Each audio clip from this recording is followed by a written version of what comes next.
काली नजर। माँ, माँ। अरे क्या माँ माँ कर रहा है? बकरी का बच्चा है क्या? अरे माँ, मजाक छोड़ो। मुझे फाइनली वो मेन चौराहे वाली दुकान मिल गई है। अब देखना, आपका बेटा दुगनी स्पीड से पैसा कमाएगा। उफ़, ये क्या? मेरी ऑनलाइन मेकअप क्लास चल रही है। इतनी जोर से क्यों बोल रहे हो आप दोनों? अरे मेरी धर्म पत्नी जी, मेकअप क्लास बाद में करना। वो चौराहे वाली दुकान मिल गई है हमको। अरे वाह! रुको, मैं अपनी माँ को फोन लगाकर बता देती हूँ। अरे मैं भी अपने रिश्तेदारों को बता देती हूँ। कितनी खुशी की बात है। हाँ हाँ, मैं भी अपने दोस्तों को बता देता हूँ। 1 हफ्ते बाद रजिस्ट्री है। बस, घर में खुशी का मौका था।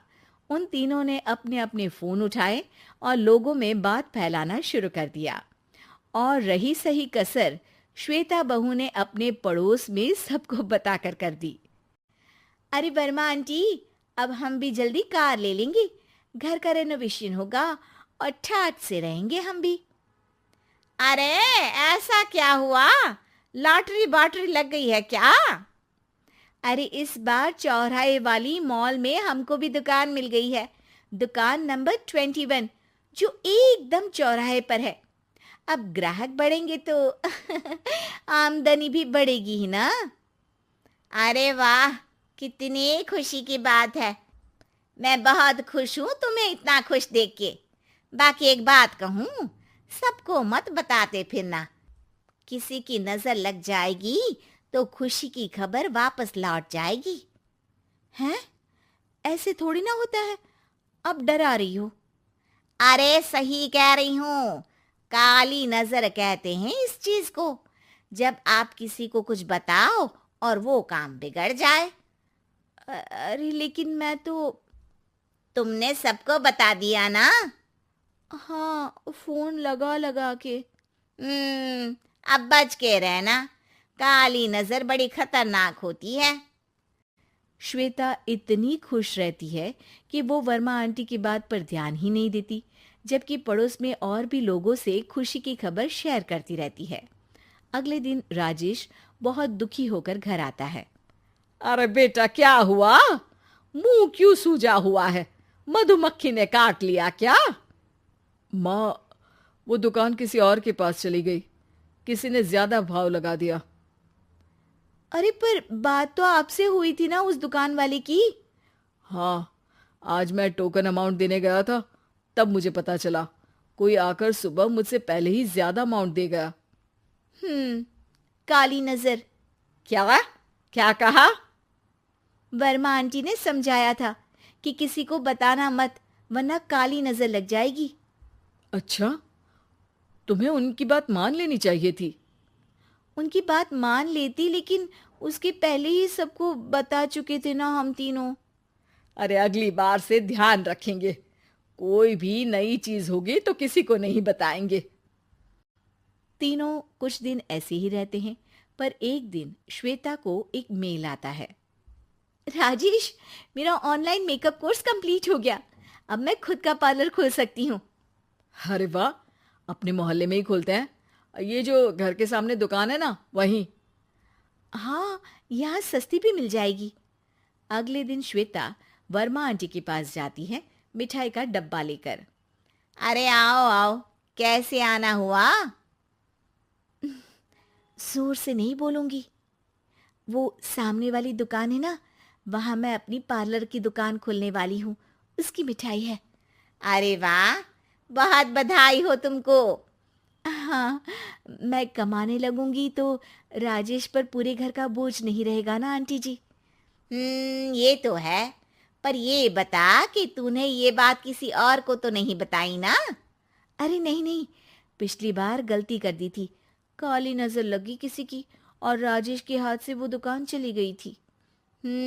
सबको मत बताना।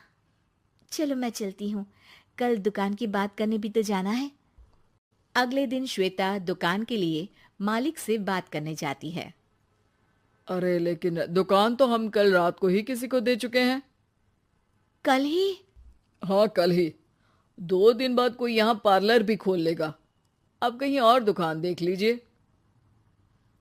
अरे पर हमको भी तो पार्लर ही खोलना था। हाँ भाई, एक ही दुकान है, आधी आधी तो नहीं दे सकता ना मैं। राजेश और श्वेता घर पर हताश होकर आ जाते हैं। इस बार तो किसी को बताया भी नहीं था, अब किसकी काली नजर लग सकती है? सुनो, तुमने माँ को बताया था क्या? अरे कैसी बात कर रही हो? माँ की नजर थोड़ी ना लगेगी। पक्का तुमने किसी को नहीं बताया था ना?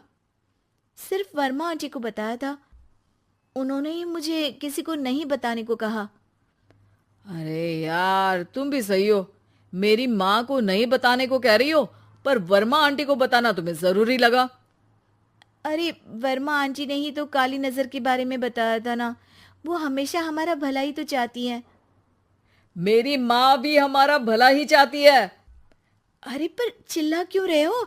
बात नहीं कर सकते क्या आराम से? नहीं आता वो आराम से बात करना, और करना भी नहीं चाहता हूं मैं। दुकान जाने का दुख गुस्से में बदल गया था और राजेश और श्वेता में बात बंद हो गई थी। 2 दिन बाद मोहल्ले में पार्लर का इनॉग्रेशन हुआ, जिसमें मोहल्ले के सभी लोगों को बुलाया गया, पर श्वेता, राजेश और माँ नहीं जाते। माँ, अंदर आ जाओ, क्या देख रही हो? अरे नया पार्लर देख रही हूं अपने आंगन से।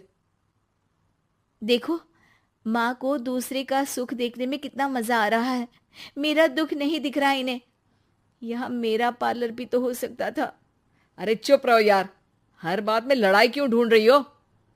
राजेश और श्वेता फिर बहस करने लगते थे। तभी माँ ने दोनों को बाहर बुलाया।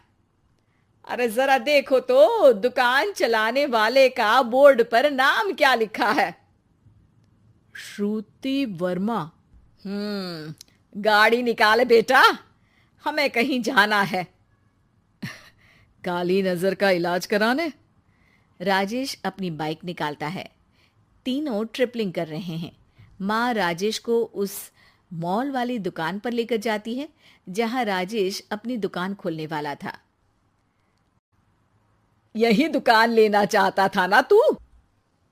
हाँ, पर इनको भी दुखी करने लेकर आई हो क्या यहाँ पर दुकान दिखाकर? वहाँ काफी नहीं था? अरे श्वेता, थोड़ा सब्र रख, अभी पता चलेगा कि हम यहाँ क्यों आए हैं। बता, इस दुकान चलाने वाले का नाम क्या है? अनुपम वर्मा। कुछ समझ में आया? वो दुकान वाली श्रुति वर्मा, ये दुकान वाला अनुपम वर्मा, और हमारे पड़ोस में हमने उस दुकानों के बारे में बताया किसको था? अब वर्मा आंटी को। मतलब वर्मा आंटी ही हमारा काम बिगाड़ रही है? नहीं नहीं, ऐसा नहीं हो सकता, ये बस इत्तेफाक है। राजेश अपना फोन निकालता है और श्रुति वर्मा और अनुपम वर्मा के नाम फेसबुक पर सर्च करता है, जहां ये दोनों ही वर्मा आंटी के रिश्तेदार होते हैं। श्वेता को समझ में आ जाता है कि वर्मा आंटी की ही नजर काली नजर है। अब क्या करना है? कोई भी खुशी की खबर हो तो काली नजर से बचना है, यानी वर्मा आंटी से बचना है। अरे पर मुझे ये समझ में नहीं आया कि वो हमारे साथ ऐसा क्यों करेंगी। अरे बेटा, एक सीख है, दूर के आदमी को आपकी तरक्की से कम परेशानी होगी, पड़ोसी को ज्यादा। दोनों माँ की बात में हामी भरते हैं और अगला काम चुपचाप करने की कसम खाते हैं, ताकि आगे से वर्मा आंटी कोई काम ना बिगाड़ सके।